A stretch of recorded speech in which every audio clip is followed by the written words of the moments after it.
Cinema నచ్చిందా నీకు? Ticket కొను, సినిమా చూడు, ఫ్యామిలీతో వెళ్ళి ఎంజాయ్ చెయ్యి, సంతోషంగా గడుపు. ఇంతవరకు బాగానే ఉంది. కానీ నువ్వు థియేటర్ నుంచి బయటకు వచ్చాక కూడా అది ఎంత కలెక్షన్స్ చేసింది, ఎన్ని రికార్డులు బ్రేక్ చేసింది అంటూ ఎందుకు మాట్లాడాలి? నువ్వు నీ కడుపు నింపుకోవడానికి ఒక పనిని చేస్తున్నావు. ఆ హీరో తన కడుపు నింపుకోవడానికి నటిస్తున్నాడు. అతనికి నటన మాత్రమే వచ్చు, కానీ నీకు ఎన్నో టాలెంట్స్ ఉన్నాయి. అయినా కూడా నువ్వు అతని కటౌట్ చుట్టూ, అతని పోస్టర్ చుట్టూ నీ జీవితాన్ని తిప్పడం ఎంతవరకు రైట్? నీకు ఒక నాయకుడు నచ్చాడా? అతనికి ఓటు వేయి. అతను మంచి చేస్తే అతనికి సపోర్ట్ చేయి, అతను తప్పు చేస్తే అతనిని ప్రశ్నించు. అంతేకాని నువ్వు డబ్బుతో, అధికారంతో తిరిగే వాళ్ళని దేవుళ్ళలా మార్చడం ఎందుకు? ఇక్కడ అతని అధికారానికి, అతని డబ్బుకి ఉన్న విలువ నీ చదువుకి లేదా? నీ ఓటుతో గెలిచిన వాడు కనీసం నిన్ను మనిషిలా గౌరవిస్తున్నాడా? ఈ ప్రపంచంలో ఏ స్వామీజీ అయినా మరణాన్ని జయించాడా? తను తన వృద్ధాప్యాన్ని జయించి సుఖంగా బ్రతకగలిగాడా? ప్రకృతి నియమాలను మార్చి తను ఏదైనా చేశాడా? లేదు కదా. మరి అటువంటప్పుడు దేవుడి పేరు చెప్పి మోసం చేసే వాళ్ళ దగ్గర నీ ఆత్మగౌరవాన్ని ఎందుకు తాకట్టు పెడుతున్నావు? వాళ్ళ దగ్గర ఏదైనా మంచి మాట ఉంటే తీసుకో, కానీ భయంతో, మూఢనమ్మకంతో వాళ్ళ దగ్గర మోకరిల్లకు. పల్లెటూళ్ళలో గేదెలు మేపేవాడు కూడా ఊరి నడిమధ్యలో నిల్చొని ధైర్యంగా మాట్లాడగలడు. కానీ మనం డిగ్రీలు చదివి కూడా భయంతో బ్రతుకుతున్నాం.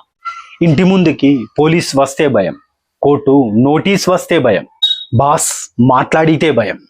ఇదేనా మనం చదివిన చదువు? ఇది మన ఓటమి కాదు, ఇది మన చదువు ఓటమి. మనకు ఎన్ని మార్కులు రావాలో నేర్పించారు, కానీ ఆత్మగౌరవంతో ఎలా బ్రతకాలో నేర్పించడం మర్చిపోయారు. మనం జాబ్ ఎలా సంపాదించాలో చెప్పారు, కానీ ఒక మనిషిగా ఎలా నిలబడాలో చెప్పలేకపోయారు.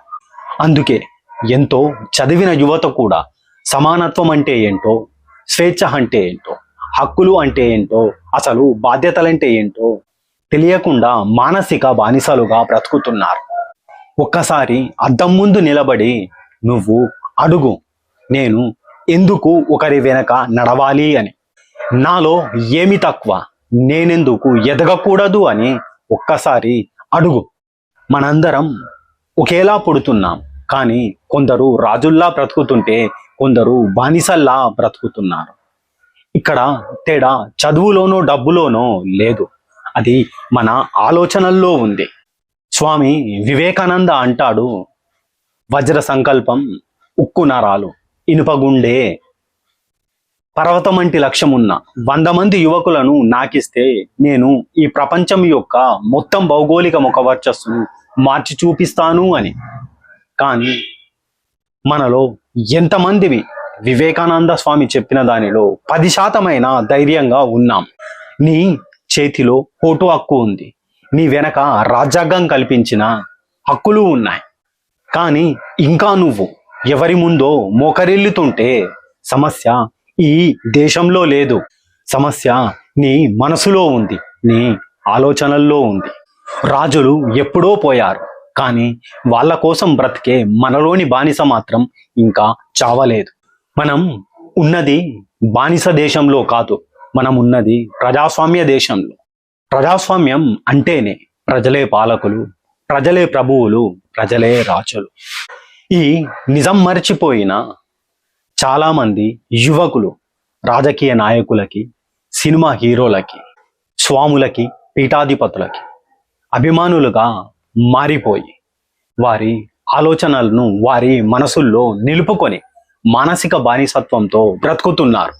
కాబట్టి ఏదైనా నిన్ను ఆకర్షిస్తే ఒక్కసారి ఈ ప్రశ్నలు వేసుకో. నేను చేసేది నిజంగా నాకు ఉపయోగపడుతుందా? దీనివల్ల నాకు లాభమేంటి? నేను ఇది చేయడం వల్ల 2 సంవత్సరాల తర్వాత నా జీవితం ఎక్కడుంటుంది? నేను ఎక్కడికి చేరుకుంటాను? నేను ఇలా టైం వేస్ట్ చేస్తుంటే రేపు నా కుటుంబ పరిస్థితి ఏంటి? వారిని ఎవరు చూస్తారు? ఈ 3 ప్రశ్నలకి నువ్వు నిజాయితీగా సమాధానం చెప్పగలిగితే నీ ఆలోచన విధానం సగం మారిపోతుంది. అప్పుడు నీ సగం జీవితం అదే మెరుగవుతుంది. ఒక వ్యక్తి ఒక విషయంలో గొప్పవాడు కావచ్చు. అతనికి ఆ విషయంలో చాలా టాలెంట్ ఉండవచ్చు. ఆ విషయంలో నువ్వు అతని దగ్గర నేర్చుకో, అతని సలహా తీసుకో, అతని విజయాన్ని నువ్వు ప్రేరణగా తీసుకో. కానీ అతన్ని దేవుని చేసి నీ జీవితాన్ని అతని పాదాల దగ్గర మాత్రం వదిలేయకు. అభిమానం మంచిదే, కానీ ఒక వ్యక్తి పూజ మంచిది కాదు. ఒక్కసారి నిజం తెలుసుకో. నువ్వు వాళ్ళ పక్కన లేకపోయినా వాళ్ళ జీవితాలేం మారిపోవు, వాళ్ళ జీవితాలకేం నష్టం కలగదు. కానీ వాళ్ళ కోసం నువ్వు మాత్రం ఆగిపోతున్నావు. ఒక్కసారి నీ వైపు తిరిగి నవ్వి నిన్ను చూశారంటే నేను వాళ్ళకి కావలసిన వాణ్ణి అని జీవితం మొత్తం వాళ్ళ కోసం వాళ్ళ చుట్టూనే తిరుగుతావా? నీ భవిష్యత్తు, నీ కుటుంబం, నీ సమయం, నీ డబ్బు ఇవన్నీ వదిలేసి ఒకరి కోసం నువ్వు బ్రతకడం అది త్యాగం కాదు, అది మూర్ఖత్వం. అందుకే ఈ రోజు నుంచైనా ఒక నిర్ణయం బలంగా తీసుకో. నేను ఎవరికి బానిసను కాను, నేను ఆలోచిస్తాను, నేను ఎదుగుతాను, నేను నా జీవితాన్ని గొప్పగా నిర్మించుకుంటాను అని. గుర్తుపెట్టుకో, రాజులు పోయారు, రాజ్యాలు పోయాయి, కానీ నీలో బ్రతికి ఉన్న బానిసను మాత్రం నువ్వు చంపాల్సిందే. ఈ ప్రజాస్వామ్య దేశంలో నువ్వే రాజువి, దీన్ని మరచిపోవద్దు.